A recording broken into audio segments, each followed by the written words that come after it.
Wie schön kann Deutschland sein? Assi.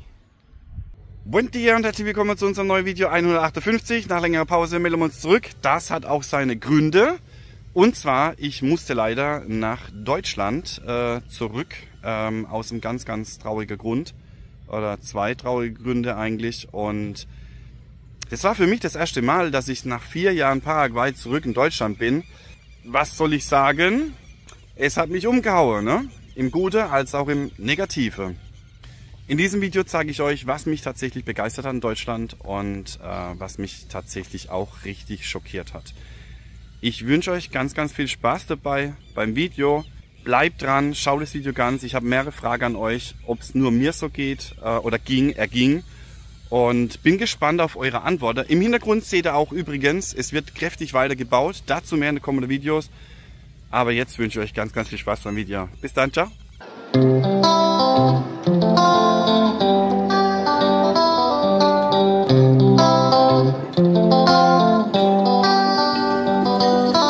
Gesta Bonniere. Suscríbete ahora.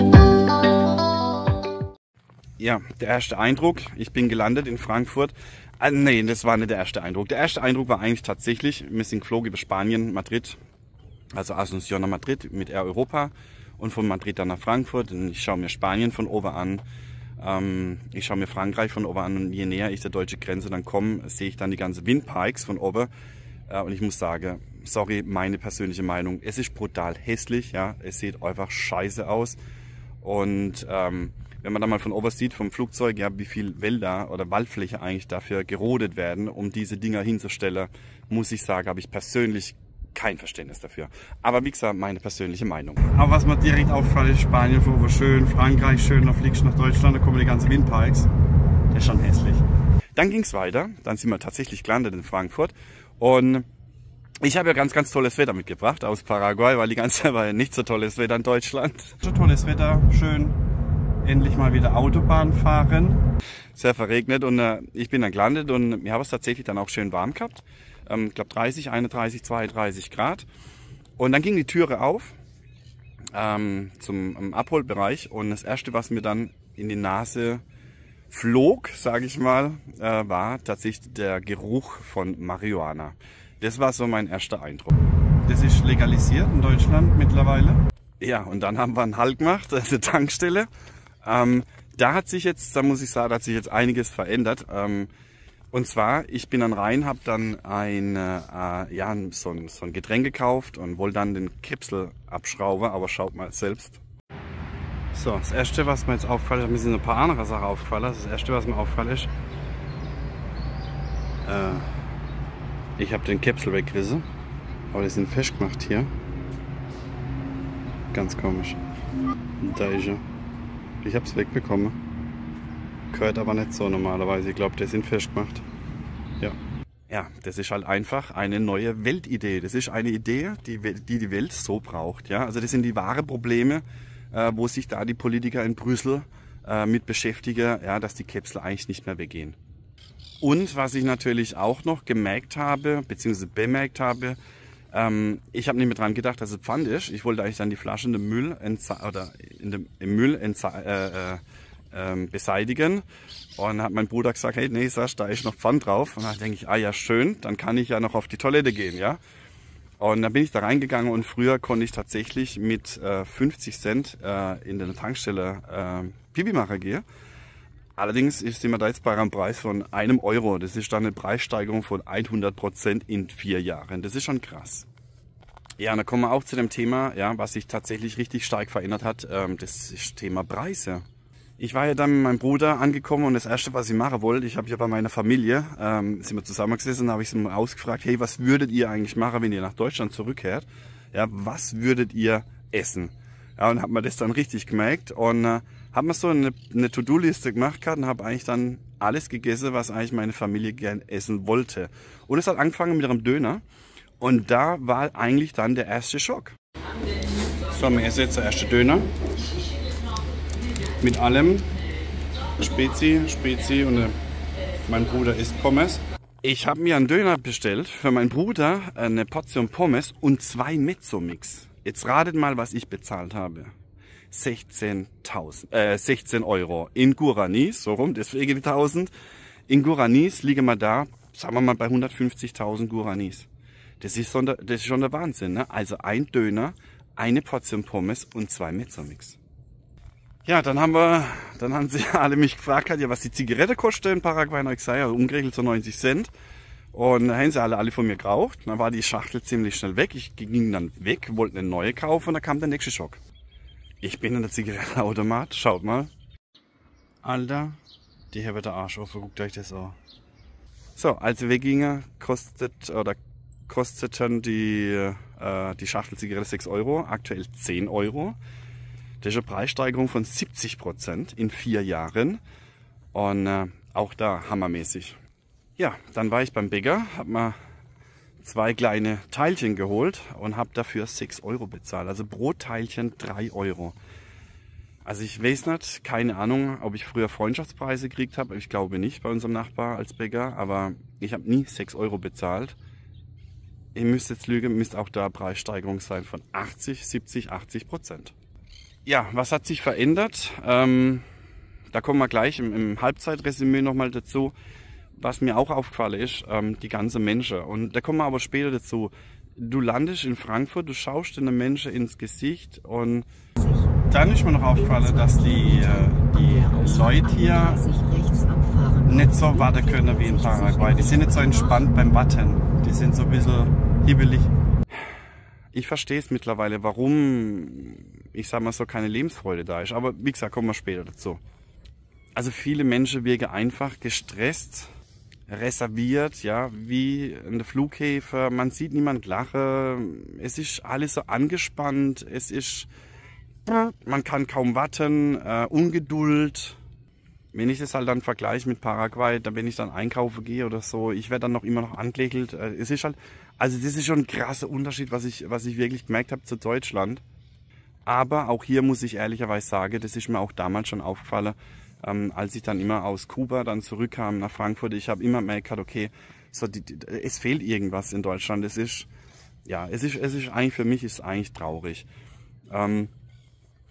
Das ist immer so der erste Eindruck und ich denke, das ist ja das, warum das viele dann denken, ja, wenn ich im Urlaub bin, komme dann zurück nach Deutschland, dann brauche ich so nach 2, 3 Tagen Deutschland wieder Urlaub.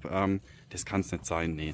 Also da könnte man einiges mehr machen, ne, mit mehr Lebensfreude etc. Aber ich muss auch sagen, ich verstehe auch, ich habe mit einem Menschen gesprochen, ich habe sehr viele Gespräche gehabt, warum die Situation so ist oder warum das Verhalten so ist von den Deutschen aktuell. Und wie gesagt, später mehr. Auch Thema Digitalisierung, ja, habe ich wieder gemerkt, oh nee, das funktioniert nicht so wirklich, ja. Beispiel auch, oder Infrastruktur, Beispiel, ja, E-Auto, wollte mal laden, in einer Ortschaft, ja, dann wollte er mit seiner App bezahlen, das war das Problem, aber die Ortschaft hat kein WLAN, also wie kriegt er das, kann er da jetzt bezahlen? Dann mehrere Funklöcher. Also da muss ich schon sagen, da haben wir hier in Paraguay schon ziemlich gute Infrastruktur, was Internet, Digitalisierung etc. angeht.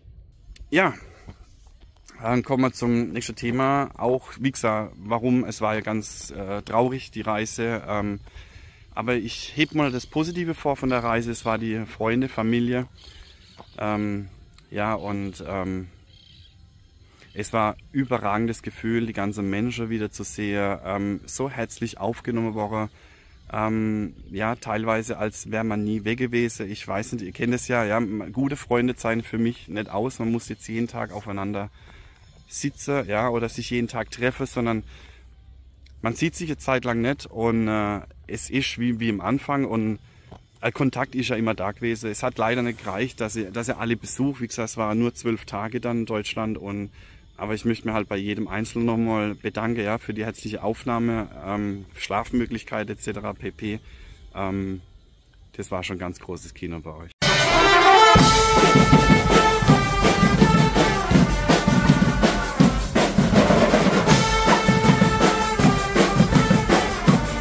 Ja, dann habe ich nochmal so einen Vergleich gemacht, Deutschland versus Paraguay. Also ich denke schon, wenn Paraguayer dann in Deutschland landet, die schauen dann den Flughafen an, denken, wow, was für ein grandioser Flughafen in Frankfurt. Dann die ganze Bahn, wo die Deutsche haben oder Deutschland hat, ja, die S-Bahn etc. die ersten Momente, ja, wenn man dann Frankfurt sieht, ja, mit den Hochhäusern, auch die Autobahnen, ja, was für Autos da rumfahren etc., das ist schon beeindruckend. Gerade jetzt, wenn du längere Zeit dann weg bist, oder bei uns jetzt in einem Kaff, sage ich mal, 180.000 Einwohner wie Encarnación, das macht schon Eindruck, ja. Aber, also da gewinnt Deutschland ganz klar, ne, mit der Ordnung auch etc. Aber wenn ich dann halt wieder die Werte, welche ich schon in anderen Videos immer wieder erwähnt habe, zum Beispiel Thema Freiheit, Thema Freundlichkeit, Thema Natur, ja, also da muss ich sagen, da gewinnt ganz klar Paraguay. Also da steht es dann 1:1. Anderes Beispiel, was mir auch aufgefallen ist, ja, in Paraguay plane ich heute, ja, und morgen kommt es dann. In Deutschland plane ich heute und eigentlich muss man sagen, ich weiß nicht, wann es kommt. Ja, das liegt daran mit Fachkräftemangel, gerade im Handwerkerbereich, ja, Bürokratisierung in der Behörde, ja, also wenn ich dann einen Bauantrag brauche, ja, für Carport zum Beispiel, für 1,5 Jahre später, dass ich die Genehmigung bekomme in Deutschland, muss ich ganz klar sagen, Punkt für Paraguay. So, kommen wir noch zum Thema Essen. Ja, was soll ich sagen, Thema Essen, ja, ich habe ja die Bucketliste oder die To-Do-Liste dann gemacht, der Döner, ja, ich war zweimal beim Griech. Der eine Griech war extrem teuer, der eine Griech, muss ich sagen, war richtig toll von der Preise her und das Essen war überragend. Mir war dann thailändisch Essen auch das war überragend, allerdings für meinen Geschmack auch ein bisschen zu teuer oder allgemein alles teurer Woche, ja, auch im Supermarkt etc. Das ist schon der Wahnsinn. Ja, in Paraguay ist es auch teurer Woche, aber nicht so teuer wie zum Beispiel in Deutschland. Auf jeden Fall, Thema Essen, muss ich kann nicht wirklich sagen, wenn ich einen Griech hätte hier in Paraguay, ich glaube, ich wäre der glücklichste Mensch auf Erde. Mir fehlt nicht viel. Also auch die Döner, wo ich sage, ich muss jetzt unbedingt Döner essen, das war nicht so, dass ich sage, juhu, ich muss da jetzt extra nach Deutschland. Nee, ich muss sagen, ich gebe hier jedem Land einen Punkt. Es ist verschiedene Geschmäcker. Ich habe beide Geschmäcker. Ich mag beides und deswegen auch hier Punkteteilung. Buen dia. So, ich mache jetzt auch mal ein kurzes Statement. Halbzeit rum in Deutschland. Über die Woche kann ich nicht viel sagen, beziehungsweise nicht doch. Heute vor einer Woche bin ich angekommen. Ganz, ganz tolles Land, Deutschland. Was mir persönlich auffällt ist zum Resümee, ist wirklich jetzt in den ganz, ganz vielen Gespräche, persönliche Gespräche, tatsächlich das, was ich die ganze Zeit sage. Und puh, die Hoffnung fehlt irgendwie bei den Menschen hier. Nicht bei allen wohlgemerkt, aber der überwiegende Großteil, ja, wo sich mit dem Gedanke beschäftigt, ja, welches Land, raus aus Deutschland, manche nicht. Aber wie gesagt, der Großteil, was ich jetzt mitbekommen habe. Und es sind zu viele Baustellen. Also wie gesagt, es sind 1000 Baustellen, ne? Und das ist schon erschreckend. Und was mir persönlich aufgefallen ist, wo ich dann in Frankfurt gelandet bin, du gehst raus aus der Türe, du schaust den Menschen in das Gesicht oder in der A5, du guckst in die Autos rein und ich sehe niemanden, wo mitsingt am Lied, ja, wo strahlt, wo lächelt, wo lacht. So die Lebensfreude irgendwie öffentlich wohlgemerkt, ne? Also ganz anders da wieder, wenn man sich dann privat trifft etc. Da wird dann viel gelacht und gemacht und das ist mega geil, ja, also alle Treffen, wo bis jetzt gerade überragend. Aber du siehst dann wirklich schon die Hoffnungslosigkeit, so die Lebensfreude fehlt und das ist spannend, ne? Also wirklich spannend, weil ich habe den Blick außerhalb von Deutschland. Jetzt rede ich dann mal, oder ich rede ja auch schon die ganze Zeit, wenn ich in Südamerika bin, ja, durch meine Kunden und so weiter, mit Deutschen und Ausländern, die in Deutschland leben. Aber 90% habe ich wirklich das Gefühl, jeder hat das gleiche Problem. Naja, gucken wir mal und hoffe, dass es besser wird. Das Wetter ist gut. Ja, und ganz, ganz viele auch, die wollen das alles noch nicht wahrhaben. Also man spricht über die Probleme und die sehen die Probleme und die hoffen halt aufs Beste. Ja, ist ja toll. Also wie gesagt, das ist echt ein geringer Anteil. Es ist schon traurig. Also es macht einen wirklich traurig. Und ja, aber Deutschland, und jetzt wieder was Positives, ja, die Wälder hier. Wir haben ja so keinen Wald, ne? Also jetzt bin ich gefragt worden, warum war dein erster Weg in den Wald? Wir haben, das ist Dschungel, ja, du kannst da nicht reingehen. Wir haben nicht so Wege, das wird nicht so aufgeräumt. Ja, die deutschen Wälder sind aufgeräumt, da kannst du durchgehen, es gibt Förster, es wird Holz gemacht und so weiter. Das gibt's alles nicht. Der Geruch. Also wir haben das in Argentinien, wenn du so 50, 60 Kilometer weiterfährst, haben wir auch Sägewerke und ganz, ganz tolle Nadelwälder. Aber der größte Teil ist halt Dschungel und das ist halt echt toll. Und die Historie in Deutschland überragend, also die Gebäude etc. Das ist schon geil, weil Deutschland ist echt überragend schön. Und auch ganz, ganz toll, die Menschen hier zu treffen und kein Scheiß, ja, es hat mir jetzt wirklich unheimlich Spaß gemacht, die bisherigen Menschen zu treffen. Und ich treffe jetzt auch noch einige, da freue ich mich auch mega drauf. Ja, also wie gesagt, es ist schön hierher zu kommen, definitiv. Aber ich bin auch wieder froh dann, wenn ich wieder gehen darf. Ja, es ist halt doch, sagen wir mal, Hetzel ist halt doch jetzt, sagen wir, in Südamerika verankert mittlerweile. Ich mag die Menschen, ich mag die Kultur und ja, sagen wir so Doppelhetz, ne? Also viele fragen mich aber, hey, was passiert, wenn Deutschland gegen Paraguay im Fußball spielt, in der Weltmeisterschaft? Aber ganz klare Antwort, Deutschland. So, und jetzt wirklich noch das allerletzte. Also ich komme gleich was zu einem ganz, ganz toller. Ich war ja im Wald, also erst das, was ich jetzt persönlich mitgekriegt habe, ich war ja im Wald bei uns in meiner überragend mega schöne Heimatdorf, Heimatstadt. Wir haben ja Stadtrecht. Und das war wirklich schön. Ich habe auch wirklich die Zeit genossen, so die alte Pflege anzuschauen, nochmal zu genießen. Ich war dann im Wald, bin dann rausgegangen und war perlerisch reingelaufen. Ich habe die gegrüßt, ja, die haben nicht zurückgegrüßt, also gar nichts. Ja. Dann kam ein Bulldog, ein Traktor reingefahren. Der hat dann komplett auf die Seite geschaut, bis er weg war. Ja. Und dann hat er wieder normal geschaut. Und so, das war jetzt das Erste. Ne. Und, aber auch gestern, im traurigen Tag, auch die Menschen, ja, alle von meinem Heimatdorf wieder zu sehen, die ganzen Leute, die ich halt ja, schon Ewigkeiten mehr gesehen habe, das war überragend, unbeschreiblich.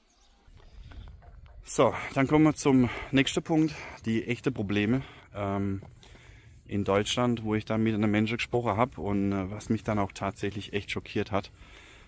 Viele verstehen es mittlerweile, warum das wir ausgewandert sind. Ich brauche wahrscheinlich euch nicht sagen, welche Probleme Deutschland hat. Das ist offensichtlich, ja, also das wissen sogar auch mittlerweile die Paraguayer hier, mit denen ich zu tun habe, wenn die dann die Videos auch im Netz sehen. Was mich aber dann tatsächlich schockiert hat, waren eigentlich 2 Gespräche mit Menschen. Und ich muss sagen, 90% mega positiv und es war wirklich konstruktive Gespräche bis auf 1. Ich glaube, das war eine Woche später dann, wo ich in Deutschland war. Es war tatsächlich so, dass ich dann gefragt worden bin, ja, wegen dem Wählen und so weiter und so fort. Und wir dürfen nicht wählen, weil wir sind ja ausgewandert, deswegen dürfen wir nicht wählen. Und das ist dann für mich, ich mag doch gar nichts mehr dazu sagen. Ich habe mir dann nur gedacht, er will mir meine Grundrechte absprechen. Und es war dann genau die Person eigentlich auch, wo in der C-Zeit eines mitgemacht habe. Und ich hätte gerne mal ein Video gemacht, ja, und den Enkelkinder oder Kinder in 20, 30 Jahren mal vorgespielt, dass man mal sieht, was für ein faschistisches Verhalten das eigentlich ist. Ja, also da war ich schon schockiert, wie engstirnig nicht alle sind, wenige in Deutschland. Aber wie viel, dass da noch wirklich ja, einfach ohne zu hinterfragen, ohne irgendwelche Fakten oder irgendwas, ja, da wird einfach das nachgeplappert, was da von oben kommt, sage ich mal, und nicht kritisch gesehen oder irgendwas. Das hat mich brutal schockiert, dass nach so langer Zeit, ja, was ist jetzt schlimm, wenn ich wählen gehe? Ja, wenn ich hier wählen darf. Meine Wahlunterlagen sind eh nicht angekommen oder zu spät angekommen. Das fand ich schon erschreckend. Also das war eigentlich für mich, muss ich sagen, das eine Gespräch, wow, das war krass, ja. Da wäre Unterstellungen gemacht, dann habe ich gesagt, hab doch mal Fakten oder auf was beziehst du dich? Dann kam nichts und das ist gefährlich, das ist sehr, sehr gefährlich. Es gibt ja 3 Sachen, ne? Es gibt ja einmal ein Fakt, dann gibt es eine Meinung, ja? Meinung zu einem Fakt und dann gibt es eine Behauptung und eine Behauptung ist eine Erstellung von einem Fakt. Und das war halt in dem Gespräch eigentlich von seiner Seite aus nur Behauptungen. Und das hat mich persönlich schockiert. Ich habe dann gesagt, gut, ich schwätze da nicht mehr weiter. Aber es war nicht nur ein Fall, es war, wie gesagt, war nochmal ein Fall, wo halt auch dann Behauptungen aufgestellt worden sind, ohne irgendwelche Grundlage. Ne? Und das ist gefährlich, das ist Ideologie und das ist nicht toll. Fazit von meiner gesamten Reise nach Deutschland: Es war für mich persönlich schön. Hätte jetzt die traurigen Gründe nicht gegeben, wäre ich nicht geflogen, das ist auch klar. Und ich muss auch sagen, war so nach dem 6., 7. Tag, habe ich gemerkt, okay, mich zieht es tatsächlich zurück nach Paraguay. Und ich habe meine Wurzeln in Deutschland, ich bin Deutscher und ich denke auch, das Deutschsein wird an mir niemand aus dem Herzen nehmen können. Und ich bin da, muss ich sagen,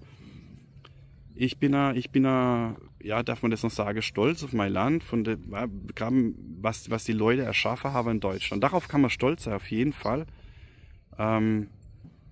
Aber Paraguay, es ist ein anderes Lebensgefühl. Ich weiß jetzt gerade nicht, wie ich es beschreiben soll mit Worten. Es sind die Menschen, das Freundliche, das Herzliche. Ich liebe Paraguay, ich liebe die Paraguayer und ich mag auch die Deutschen, ja, überhaupt kein Thema. Ich mag auch Deutschland, ich liebe Deutschland. Das ist so eine tolle Landschaft von Deutschland, gerade wenn man im Flugzeug wieder drüber fliegt, ja, wie facettenreich Deutschland ist mit den Bergen, Alpen, Erzgebirge, Nordsee, Ostsee, Schwarzwald. Ja, wir haben alles, ist so facettenreich, ja, super grün, tolle Wälder. Aber meiner Meinung nach wird momentan halt alles kaputt gemacht und ich weiß nicht, ob die Politik aktuell auf dem richtigen Weg ist. Nicht, ich weiß es nicht. Ich sag mal so, die Politik ist nicht auf dem richtigen Weg, das Ganze zu reparieren, was hier ist, ein Land mit Megapotenzial. Ja, was soll ich sagen? Wie gesagt, ja, mir fehlen da ein bisschen die Worte, muss ich sagen, wie man so ein Land an die Wand fahren kann. Das ist nicht von jetzt auf nachher, sondern das ist auch schon jahrelang und wenn ich halt überlege, ja, wie viel Steuern das in Deutschland zu bezahlen sind, wie viel Steuern das hier in Paraguay zu bezahlen sind. Boah, krass. Also das ist schon, du kriegst einen ganz anderen Blick von außen. Und es hat mich nur noch bestätigt, die Reise, dass wir uns hier wohlfühlen in Paraguay, ohne jetzt Hate gegen Deutschland oder gegen Deutsche. Gar nichts, ne, das ist einfach für mich, für mein Leben. Dass wir uns hier super pudelwohl fühlen. Nicht jedes Land ist ausschließlich Gold, ja. Jedes Land hat seine Makeln, sage ich mal, seine positive Seite und negative Seite. Und für uns ist einfach die positive Seite, wiegt hier mehr. Wie gesagt, wir sind ja nicht geflüchtet aus Deutschland, sondern wir wollten unbedingt hierher nach Paraguay, das schon jahrelang, und haben uns da richtig vorbereitet. Und ich wünsche den Paraguayer, die Zuschauer, bleibt so wie das seid, ja. Und den Deutschen, die Zuschauer, alles Gute. Auswandern ist nicht für jedermann, das weiß ich. Viele sind verwurzelt, etc. pp. Ich war schon immer der freiheitsliebende Mensch. Diese Freiheit sehe ich in Deutschland in Gefahr aktuell und dazu stehe ich, das ist meine komplette Meinung. Die wird immer weniger, schrittweise, aber dennoch, es ist nicht zu spät, sage ich mal. Ganz, ganz tolles Land Deutschland. In diesem Sinne wünsche ich euch alles Gute und ich habe noch ein paar Fragen an euch. Ja, ich habe echt wirklich noch ein paar Fragen, weil mich es wirklich interessiert. Wie ist es bei euch? Ja? Also wie ist es bei euch? Wart ihr schon mal lange weg aus Deutschland? Seid ihr wieder zurückgekommen nach Deutschland? Wie waren eure Gefühle? Was habt ihr gedacht? Ja, zum Beispiel, was habt ihr vermisst, wo ihr dann weg wart, längere Zeit, oder wo ihr zurückkam nach Deutschland? Und was hat euch gestört dann, wo ihr zurückkamt nach Deutschland? Das würde mich echt mal interessieren, weil ich weiß nicht, ich glaube, ich bin nicht so der Einzige mit dem Gefühl, habe ich jetzt am Merk ein Gespräch und es ist schon ein interessantes Thema. Ja, schreibt es in die Kommentare und wenn euch das Video gefallen hat, es war jetzt ein bisschen privat, das Ganze, lasst gerne ein Like da, abonniert. Ich mache zum Thema Essen auf jeden Fall nochmal ein Video und so ein paar Sachen. Mache nochmal einen Vergleich zwischen Paraguay und Deutschland. Weil halt tatsächlich überragende oder ja die Mehrheit eigentlich noch so ein Vorurteil hat gegenüber Deutschland. Made in Germany, Best Price oder Best Quality und so weiter, dem ist halt nicht mehr so. Genau, so, und ich wünsche euch jetzt alles Gute. Vielen Dank fürs Anschauen vom Video und ich freue mich aufs nächste Video mit euch. Bis dann. So, und dass euch nicht so passiert wie ich, dass ihr so einen tollen Fensterplatz habt, ja, wie ich jetzt zum Beispiel, da empfehle ich euch wirklich, ja, ein Shoutout geht raus ans Reisebüro Knoch. Beratet euch, wenn es um Flüge geht, etc. Macht es wirklich super, kümmert sich, wenn irgendwelche Probleme sind, und daher, ich blende euch jetzt mal die Nummer ein von ihm, da könnt ihr anrufen, könnt fragen, wenn ihr mal nach Paraguay wollt oder irgendwo hin oder egal welche Reise, Südamerika etc. Da ist er richtig Spezialist, und deswegen vielen Dank an dich nochmal, Stefan, und ein herzliches Dankeschön geht natürlich an das Autohaus Bürgle. Da habe ich mir einen tollen Leihwagen ausgemietet oder ausgeliehen, so rum, gemietet. Und ja, herzlichen Dank, Dennis, gerade an dich, und wünsche dir alles Gute. Bis dann. Desde Alemania al sol de Asunción, Oliacu canta su canción. En Costanera la vida es color, fiesta y risas llenan el fervor. Baila en Paraguay bajo el cielo azul, gente estupenda con un alma tan cool. El coro resuena con Oliacu, alegría eterna, un mundo sin tabú.